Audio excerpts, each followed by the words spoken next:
happening YouTube? The name is Mr. S and welcome to my channel. Mr. S kind of views that was driven me. But check this shit out, guys. Make sure you go watch. But check it out. Check it out.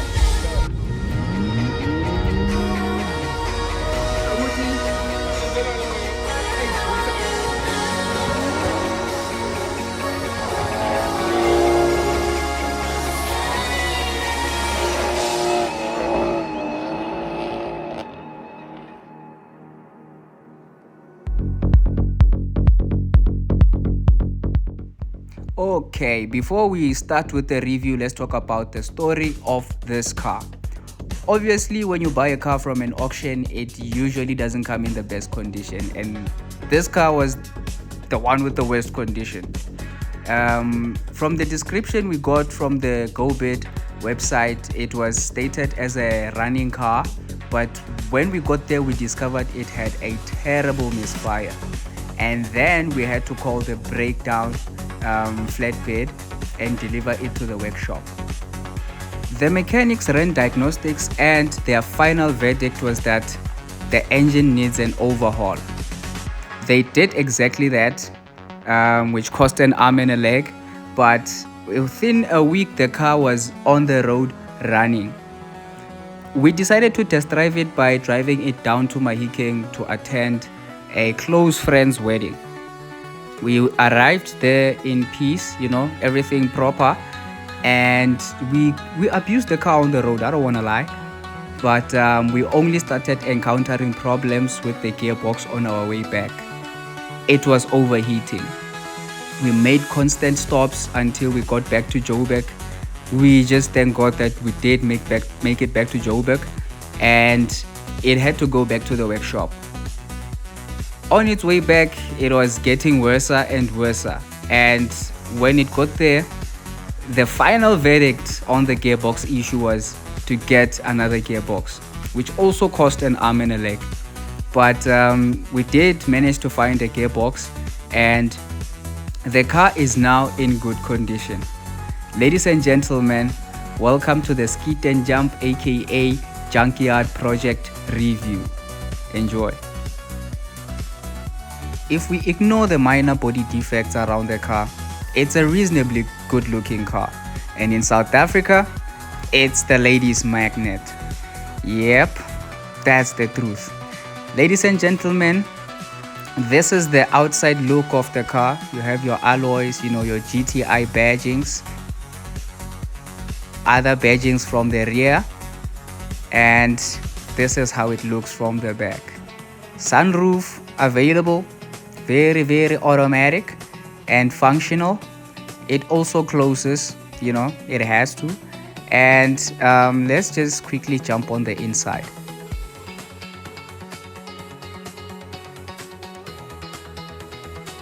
Now from the cockpit, you have a multifunctional steering wheel which helps you fiddle with the cluster and the infotainment. You also have a analogous cluster.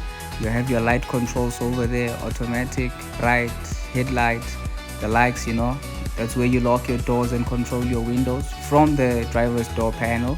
You have an infotainment system here without CarPlay. The front seats are heated, and you also have a 7-speed DSG gearbox, and you also have your air vents there. You have your sport mode button, for the you know the tradition with this thing. There's your cabin, some storage for your papers or your cash if you do have it. You have some sun visors, for the passenger. It has a light, for when you need to use it during the night time, and we also have it on the driver's side as well with the mirror and the light as well.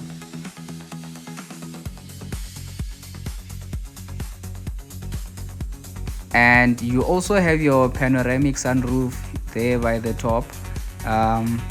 Unfortunately, the inner thingy doesn't close for the sunroof. Here is the armrest. It's leather. It has seen better days and it's falling apart. You have some Alcantara, seats with a bit of a touch of leather on the side. From the back, you have your window controls and your door handles, and then some extra storage and some music speakers down there. You have some storage behind the driver's seat. You have one cup holder from the back, and you also have storage on the other side of the seat. Even on the other, what they do on the left is what they do on the right.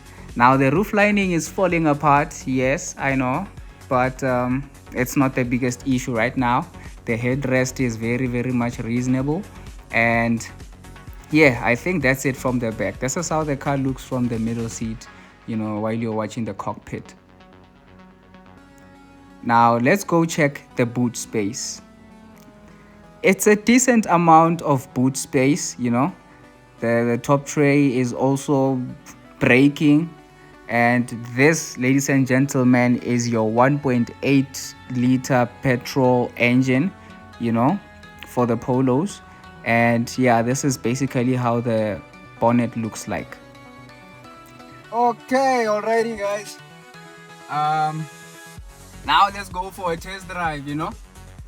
But as you've heard the story of this young Kwa, I am not gonna be harsh on it. Our regular test drives are not possible with this one. I'm going smooth with it. I'm going soft with it, you know. So yeah, let's go. Honestly speaking, the mechanic did a good job on the car, because it's proper now. This guy is shooting YouTube.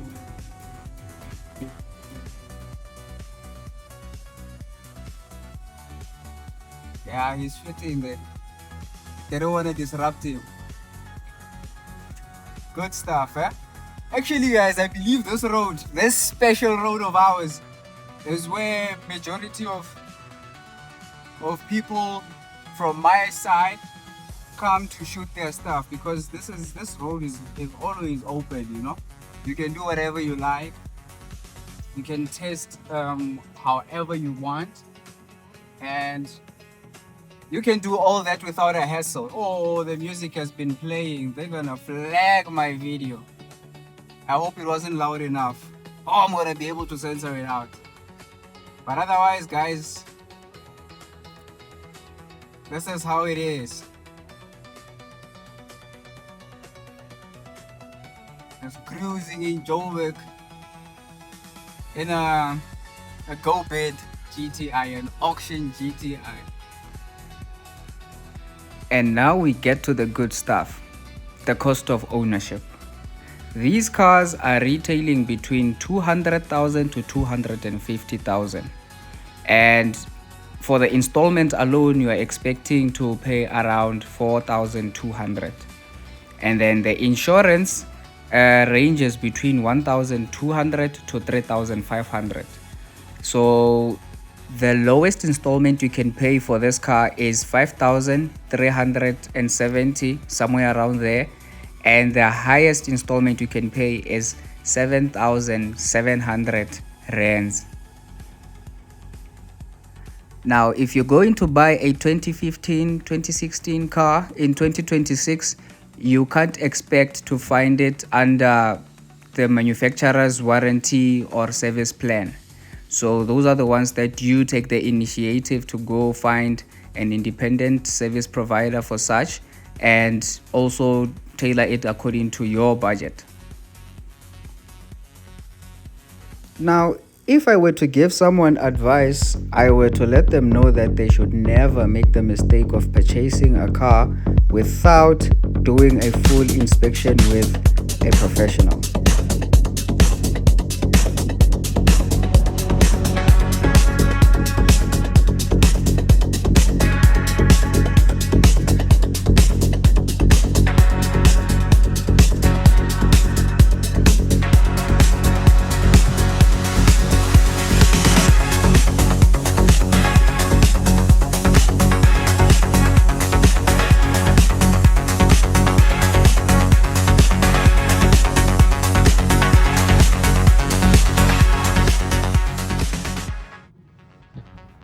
Alrighty guys, we have reached the end of the video. Thank you for tuning in.